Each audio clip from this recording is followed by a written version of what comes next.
फैसलाबाद से मोहम्मद अशफाक मुगल। रेस्क्यू 1112 ईद उल फितर के तीनों दिन अवामी खिदमत में पेश।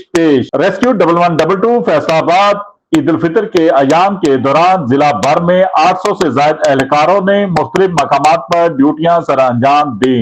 3 दिनों के दौरान 1483 एमरजेंसी कॉल्स मसूल हुई।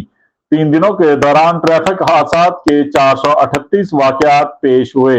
हादसा के दौरान 5 अफराद मौके पर जान की बाजी हार गए। मेडिकल इमरजेंसी की 862 और आग लगने की 30 इमरजेंसी कॉल वसूल हुई। मुख्तलिफ इमरजेंसी के दौरान 1564 अफराद को रेस्क्यू भी किया गया। ईद के मौके पर एहसन तरीके से ड्यूटियां सर अंजाम देने पर district emergency officer Zafar Iqbal ने तमाम रेस्क्यू अफसरान व स्टाफ को शाबाश दी। देखते रहिए GS न्यूज।